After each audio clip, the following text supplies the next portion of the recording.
Aborigine and Torres Strait Islander past and present, and I also would like to thank to every individual, activist, every attendance, and leaders past and present, and ANU College of Asia Pacific and Companian House, and also special thanks to Katie as well for providing me a space here to present about the case of Rohingya, particularly what happened in Burma. So I also would like to request from all of you, because I'm speaking from a Rohingya person, that my family, my relative, my cousin, my community who are directly affected on the ground, even now currently. My forefather were once refugees. They've been sought refuge in Bangladesh this long time ago, 30, 40, 50 years ago. And then again, now lately, my younger sister, today, with her husband and family member in Bangladesh, they fled before 25th of August 2017. They fled 3 weeks before because they got information that they have to leave. So they are still in Bangladesh refugee camp. At the time, camp were not open, so they have money enough. They live outside, but now they back to Bangladesh refugee camp. Again, when the violence started, repeated from June 2012, that's because of we live in Sidoti, that main area. So my mom, my sister, everyone has been pushed into Sidoti concentration camp, and they spent more than 2 years, and they escaped from there. And my mom and my sister, they were arrested along the way coming to Yangon, and my mom served nearly 1 year and paid bribe a lot of money and established fake document and everything, and finally sent back to to Sidoti, and they attempted second time to Yangon, and they finally arrived in Yangon, and they arrested again in there. So they've been in that cycle, and finally they fled to the border. And my brother still live in China border. My sister and my mom, they're still living in Thai and China border somewhere.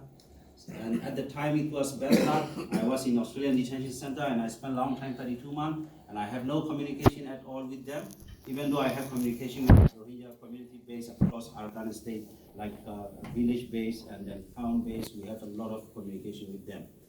And I also want to request you don't mind my language and my words, because this is my direct personal feeling. So it's not, don't take offensive. And I also work for NLD opposition group based in Malaysia as well. I spent 10 years in Malaysia. So I was once to be management affair for NLDs, and also I work with DFB, Democratic Federation Burma, and then I speak a few times in Aung San Suu Kyi birthday party as well. But today the time is changed. We have expected, we have no leaders, but we expect for less evil leader. But even today she been changed. So I would like to start talking from 25th of August. So if you look at the figure, the attack using fight helicopter, tanks, machine gun, rocket, landmine, and blocking, and the systematic killing, doesn't matter kid or woman or pregnant or whoever. And then the government using jointly with government trained Rakhine people. There have been some people has been trained just for security purpose.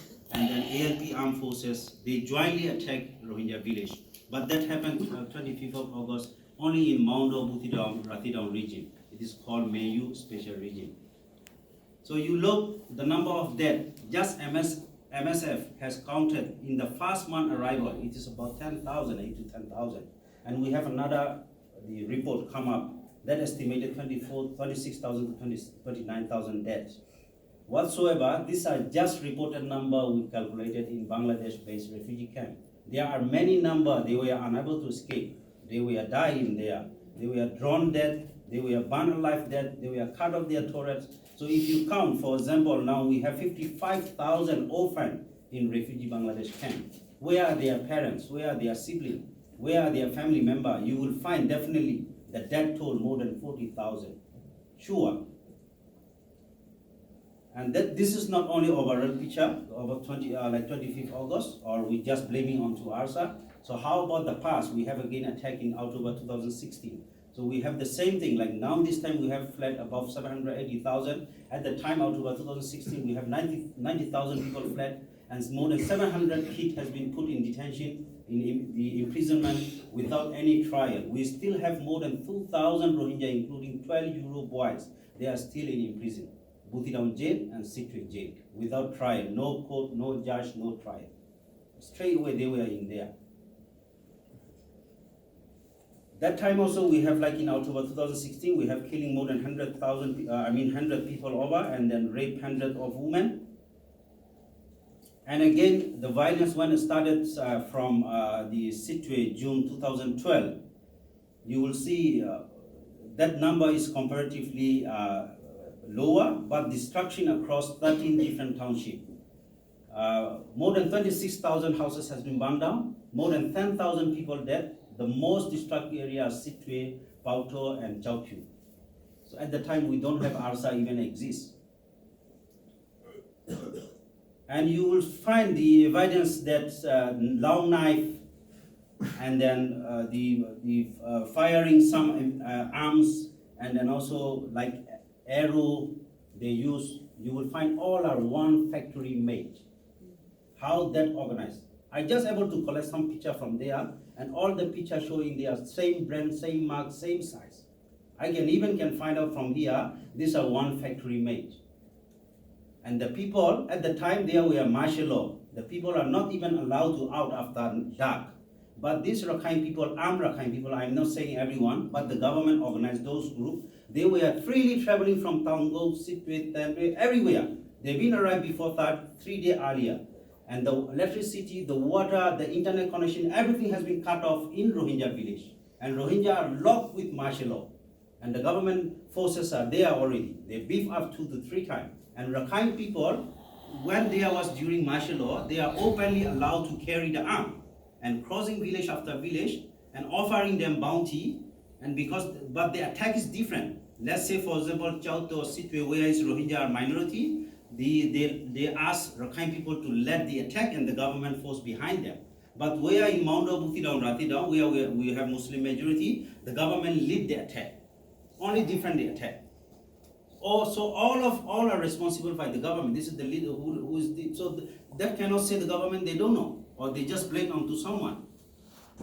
Every authority from top to bottom, even from the villager, even from sergeant, even from the captain, all of them are responsible. All of them are very proud to come out to say in the Facebook and social page, saying that I have killed how many Kala, I have killed how many them. So Rohingya become Kala for today. At the time they used to call to Chinese and Indian, and now Rohingya become Kala, latest Kala. Let's see. So you are seeing that total number in Bangladesh today, 780 plus in the past arrival, more than 300,000. So 1 million population we are talking about. So, and then the death toll over 40,000 people. This crime cannot be ignored, cannot be negotiated, cannot be covered. So return into the country that where they are from is impossible. You see, Bangladesh and Burmese government has signed already 2-3 repatriation agreement during 1978 and 1991, and again now. And Burmese government quickly come to re-signing MOU with the UNDP government just to topple international pressure to avoid international prosecution. But the basic is that we have more than 150,000 people at the time when we have this place in 2012 June. They are spending nearly 7 years in 42 concentration camps inside Myanmar. They are still there. Like when you say even animal could not survive in there. There is nothing. So their Medicare, their livelihood, their healthcare, their education, everything being blocked.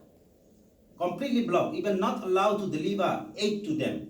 International aid or foreigner or journalists. Rohingya who did interpreter, language assistant, they've been arrested and taken away. Who are doing like teacher, they've been taken away. Who are listening foreign band, BBC or VOA or whatever, they have phone, they've been taken away. Even not allowed to have phone. So it is like completely disaster, even no right to have right inside Myanmar. So how can we say we are seeing this situation inside Myanmar without any improvement? How this signing the repatriation deal and MOU with UNDP, and this is nonsense. And in the repatriation agreement, there's no party guarantee for right to citizenship, right to relocation, right to rehabilitation, rebuilding their life, and also lifting all kind of restrictions. This never happened, never going to happen. Now we have this a million of people, mean twice size bigger than Canberra population. Twice size bigger. Where are they gonna go if they don't go back to their home country? There is no solution. Bangladesh is not our country. Bangladesh cannot